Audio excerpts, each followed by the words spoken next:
Chapter 4 में जो data collect हुआ है उसका एनालिसिस और इंटरप्रिटेशन को लिखा जाता है। मतलब कि जो डेटा कलेक्ट किया था हमने उसका विश्लेषण और व्याख्या को प्रस्तुत किया जाता है इस चैप्टर के अंदर। ये थीसिस का सबसे इंपॉर्टेंट चैप्टर माना जाता है क्योंकि यहीं पर रिसर्चर अपने ऑब्जेक्टिव्स और हाइपोथेसिस के आंसर्स को प्रेजेंट कर रहा होता है। ठीक है, मतलब कि सरल शब्दों में मैं कहूं कि चैप्टर 4 का ऑब्जेक्टिव कलेक्टेड डेटा को मीनिंगफुल इंफॉर्मेशन में बदलना होता है। तो यहां पे भी जो फर्स्ट पॉइंट है वो इंट्रोडक्शन का ही है। इस सेक्शन में चैप्टर जो 4 है उसका संक्षिप्त परिचय दिया जाएगा। मतलब कि यहाँ वो बताएगा रिसर्चर कि डेटा का एनालिसिस किन ऑब्जेक्टिव्स, रिसर्च क्वेश्चंस या हाइपोथेसिस के बेसिस पर किया गया है। Second, profile of the sample. यहां पर एनालिसिस शुरू करने से पहले सैंपल की डेमोग्राफिक प्रोफाइल को रिसर्चर को लिखना होता है। इसमें रिसर्चर बताता है कि स्टडी में उसके पार्टिसिपेंट्स कौन से थे। ठीक है, तो ये मतलब कि आपका जो भी सैंपल था ना उसका प्रोफाइल आपको यहाँ पे प्रेजेंट करना होता है। थर्ड होता है प्रिलिमिनरी एनालिसिस। प्रिलिमिनरी एनालिसिस में क्या होता है कि डिटेल एनालिसिस करने से पहले डेटा की क्वालिटी को चेक किया जाता है।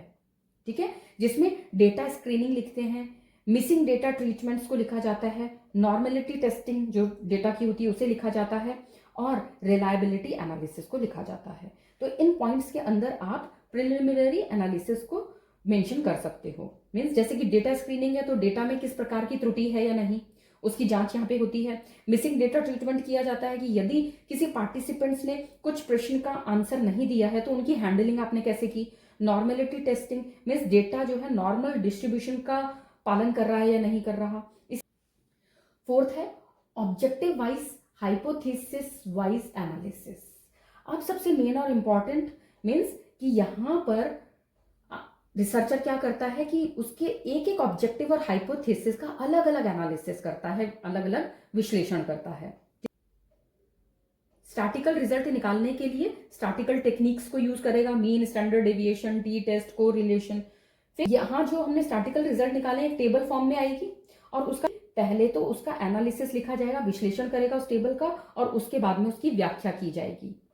उसके जो परिणाम आए हैं उनकी व्याख्या लिखिएगा। यदि रिसर्चर ने हाइपोथेसिस बनाई है तो फिर वो हाइपोथेसिस टेस्टिंग भी करेगा।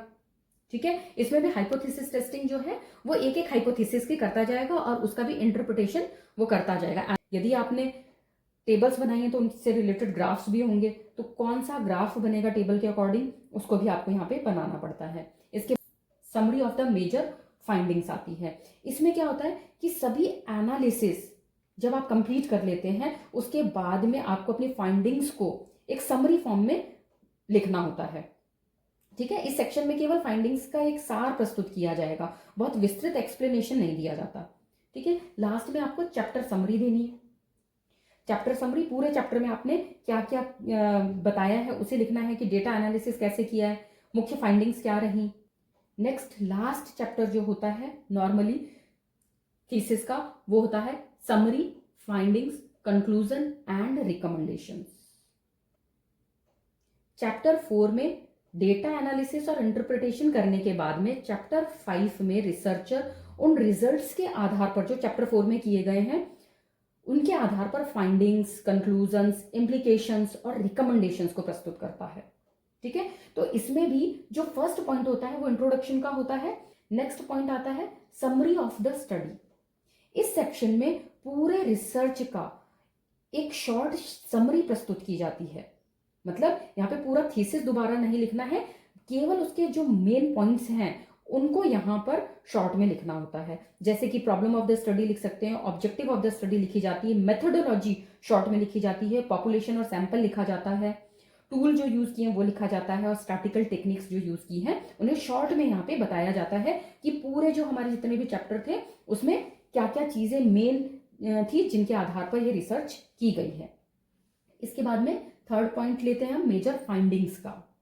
ठीक है, मींस इस सेक्शन में चैप्टर 4 के रिजल्ट्स का एक संक्षिप्त सार प्रस्तुत किया जाता है। यहाँ पे आप ऑब्जेक्टिव वाइज या हाइपोथेसिस वाइज जो है फाइंडिंग्स को लिख सकते हो।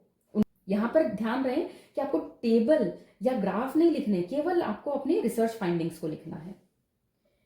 नेक्स्ट है कंक्लूजन्स। कंक्लूजन्स जो हैं वो फाइंडिंग से निकाले गए अंतिम निष्कर्ष होते हैं। एक तरीके जो आपने फाइंडिंग्स निकाली थी उनका कंक्लूजन आपको इस सेक्शन में लिखना होता है। ठीक है, तो आप यहाँ पे पूरा डिटेल कंक्लूजन उसका लिख सकते हैं। नेक्स्ट है एजुकेशनल या प्रैक्टिकल इम्प्लीकेशंस।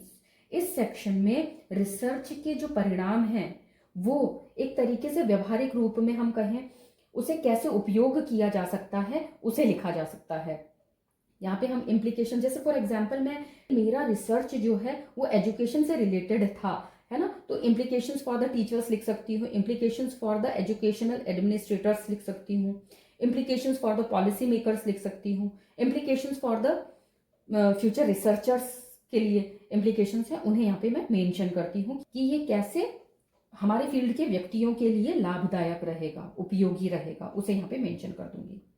नेक्स्ट रहता है रिकमेंडेशंस। रिकमेंडेशंस मतलब कि वो सुझाव जो कि रिसर्चर अपने निष्कर्षों, अपने कंक्लूजन्स के आधार पर बनाता है, उन रिकमेंडेशंस को यहाँ पर वो लिखता है, वो सुझाव प्रस्तुत करता है। कीजिए कि मेरा टॉपिक आईसीटी से रिलेटेड था, तो मैं ये सजेशन दे सकती हूँ कि school should organise the regular ICT training programmes, है ना, कि स्कूल्स को क्या करना चाहिए, आईसीटी ट्रेनिंग प्रोग्राम्स को ऑर्गेनाइज करना चाहिए। नेक्स्ट आता है लिमिटेशंस ऑफ द स्टडी। इस सेक्शन में अध्ययन की वास्तविक सीमाएं बताई जाती हैं। ये वो सीमाएं होती हैं जो शोधकर्ता के नियंत्रण से बाहर होती हैं। हमने डी लिमिट्स में तो जो खुद स्वयं सीमाएं निर्मित करता है रिसर्चर, उसे तो हम कहते हैं डी लिमिट। ठीक है, और लिमिटेशंस लास्ट चैप्टर में लिखी जाती हैं। इस लिमिट्स में हम या रिसर्चर जो होता है उन बाधाओं को या कमजोरियों को मेंशन करता है जो कि रिसर्चर के कंट्रोल से बाहर होती हैं, है ना, लेकिन उन लिमिटेशंस को लिखना जरूरी होता है। क्यों? क्योंकि वो जो है वो रिसर्चर की स्टडी को प्रभावित कर सकती है। नेक्स्ट है सजेशंस फॉर फर्दर रिसर्च। जब हम रिसर्च करते हैं तो हम ये मान के चलते हैं कि कोई भी शोध अंतिम नहीं होता, इसीलिए फ्यूचर जो रिसर्चर्स हैं उनके लिए संभावित शोध क्षेत्रों का सुझाव जो है रिसर्चर को अपनी रिसर्च में देना होता है, वही होता है suggestions for the further research. मतलब कि इसमें रिसर्चर को बताना होता है कि और कौन कौन सी पॉसिबिलिटीज हैं उसके रिसर्च में जिन पर रिसर्च किया जा सकता था लेकिन वो नहीं कर पाया और आगे के जो रिसर्चर हैं वो कर सकते हैं। ठीक है, तो ये सेक्शन जो है फ्यूचर रिसर्च की दिशा को निर्धारित कर देता है। लास्ट में आप चैप्टर समरी दे सकते हैं इसलिए, तो इस तरीके से आप 5th चैप्टर को भी अपने कंप्लीट कर सकते हो। And scholars, if you skipped the chapter 1, 2 and 3, watch these videos for better understanding the writing part of the thesis. और अगर आप conferences, research workshop, seminars, faculty recruitment और अदर रिसर्च रिलेटेड अपॉर्चुनिटीज़ की latest update जानना चाहते हैं तो मेरे Telegram channel doctor Mridula research sphere को ज्वाइन कर सकते हैं। लिंक आपको डिस्क्रिप्शन बॉक्स में मिल जाएगा। Thank you and stay tuned.